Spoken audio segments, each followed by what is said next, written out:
Top 10 underrated manhwa you must read. Wait, now hear me up. I know you are all into anime and you all must have heard about WIT Studios. I mean, why wouldn't? Because they are one of the best quality anime producing studios straight out from Japan, with some of the best anime produced such as Spy Family, Vinland Saga, Attack on Titan, and now WIT Studios has come up with yet another top-notch anime, Vampire in the Garden, which is currently available in the Netflix too. And guess what? You can actually own the WIT Studios collectibles exclusively right now with the collaboration with WIT Studios. UCollects has come with some of the best digital collectible cards that you own right now at the moment. But if you're someone who actually loves physical card more than the digital, then don't worry, because UCollects are also delivering the physical cards exclusively too. There is the availability of 12,000 of unique card packs, which is an equivalent of 36,000 of digital cards that you can have also with extra features which unlock when you reach specific community goals. When you purchase yourself the pack, which is just around $14.99, in which you will be receiving any 3 random cards and a chance to receive common, uncommon, or even rare cards. Common cards will give you 2 points, uncommon will give you 10 points, and rare cards will give you 25 points. And also to mention, they do also have a 4th type of rarity card called Epic that can only be achieved through completing the quest redemption. Completing a quest can also get you epic digital card or physical card that can actually be delivered to your home. At the time with the digital epic cards, there is 4 characters: Momo, Fine, Novara, and Allegro, and each card costs 100 points to redeem 1 digital epic card out of 1000 available. By spending 50 points, you can redeem physical cards of Momo and Fine. With 40 points, you can redeem Allegro and Novara, and with 30 points, redeem Connie. And here is another good thing. They have also provided a community aspect where every time a landmark is reached for packs sold, new rewards will unlock. And this is no jokes, my friend. You can see here that if community reaches 10,000 packs sold, 5 lucky card holders will win a VIP ticket to LA Comic Con in December of 2022. Not only that, but if you manage to get to 1,000 packs sold, 100 lucky winners will receive a digital copy of 10 original sketches from WIT Studios animators. And who wouldn't want some of the custom work from the WIT Studio animator itself? Baby, it's worth the money, I would say. Fire deal, you know. And to gain this absolute heck of an experience, all you gotta do is to go to description down below, hit the link I've said below, and it'll take you guys right from where you can directly purchase the pack for you. So what's the actual wait for? Go up and get yourself these awesome packs, and on top of that, you can also use the promo code, which must be somewhere on the screen right now displayed, and get straight 20% off on the purchase. So yeah, enjoy watching Vampire in the Garden while you also get your collection of trading cards going up, of course, from the WIT Studios itself. Links in the description down below. Have a good time owning and collecting these exclusive collectibles.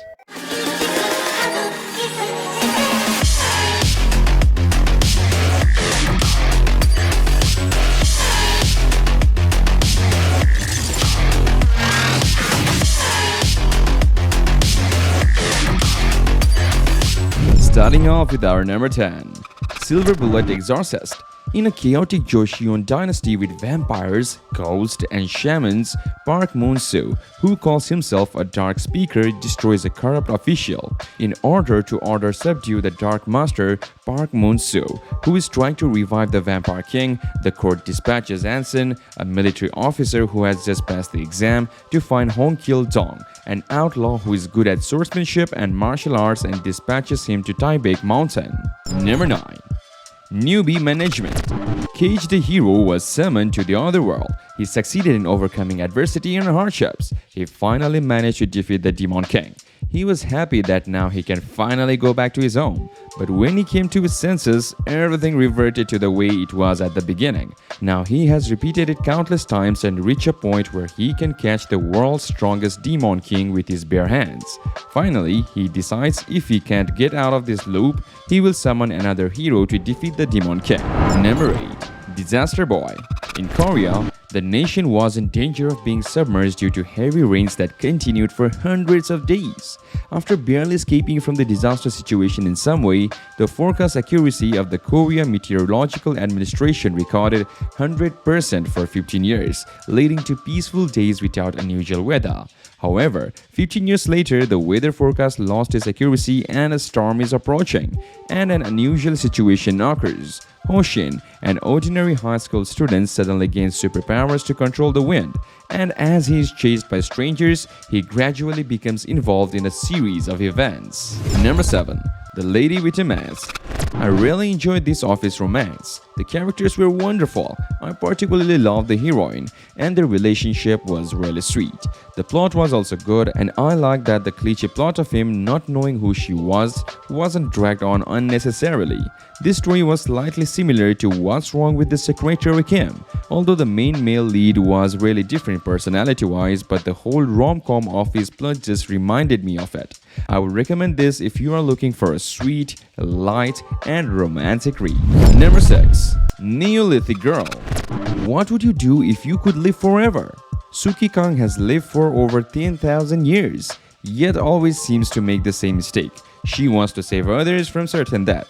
This time, she chooses to help the veterinarian Jae-shin Lee with his terminal cancer prognosis. But the great clans of Baekji are dead set on finding out the secret of her immortality and healing powers. Will she be able to save her beloved daughter, or will the clan get to her first? This webtoon is pretty good, and it is the part of the same universe as Terror Man and Revival Man. Moving on to our number 5, Regressor Instruction Manual. Gi-young suddenly thrown into a game of life and death. Not only that, but he's also the player with the lowest stats. Still, he's got one skill on his side, the ability to read other players' status. He finds the opportunity of his life when he discovers that Hyun-sung is a returner to this world. Now all Gi-young has to do is stick next to Hyun-sung and game his way out of his tutorial. The story, although a bit predictable, is quite enjoyable and the art is great. Overall, I will give it a 9. It is an enjoyable read and I warmly recommend it to anyone who likes action manhwa. Number 4. Return of the Mount Hua Sect. When Cheong-myung of the Mount Hua Sect awakens 100 years in the future, his last memories are of a bloody battle against the leader of the demonic cult, the evil Cheonma.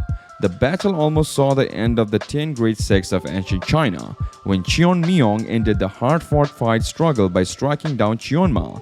Soon after, he succumbed to his wounds, filled with regrets at their Pyrrhic victory. All is not lost, however, as he awakens to his second chance at life. Shocked to find his beloved Mount Hua Sect reduced to a mere shadow of itself in the present day, Cheon-myung embarks on a journey to restore Mount Hua to its former glory. Number 3. Return of the Shattered Constellation. After being put on trial, the deity once known as the Divine Twilight is offered a job by Thanatos, king of the underworld. Now the fallen deity is back on Earth as his former self, Lee Chang-son, and is talks with sealing those trying to invade from beyond. With the promise of a fresh start, Chang-sung is gathering the gear and skills needed to get the job done, but he is feeling some watchful eyes on him. Will this Divine Twilight see a new day? Or is the sun setting on his second chance? Number 2. Legend of Asura, the Venom Dragon. To start off, this manhwa is very good. Unlike the majority of other cultivation manhwa, this is original and unique in its own way, in that it follows a MC that doesn't exactly gain insane OP strength from the get-go or via nonsensical means. Instead, his power is poison itself, or venom, however you want to put it in. He adaptively learns this very early on, knowing that this is his core strength, and make no mistake, he damn well puts it to good use. At the start of the manhwa, the MC is what you would think of a child. While he might adapt extremely quickly, he still makes silly mistakes as a child would. Further, cementing how well the story is written, he will gain some training from early to midway through. And finally, number 1. I Am the Fated Villain. During the first chapter, I was getting some really nice 9 out of 10 vibes from the story. The exposition was engaging, the characters felt interesting, there was potential to be grasped, And don't get me wrong, I still think it's head and shoulders above many other manhwa and it's still quite entertaining. But it's also lost that special something for me. And I might be wrong, but thinking back on the first chapter, one of the main things I appreciated was how Gu Changi knew that Yichen would win in fight against Chu Zuan, even though no one else thought that he would. Gu recognized the power of luck associated with the protagonist, and it felt like this manhwa was going to have it be a real challenge having to fight against that. Okay people, that's all for today's video. If you want more list on this topic or even want some more other, then you can comment down below, and of course, one like will be really appreciated. So it will be your host Kiro signing out now. Adios.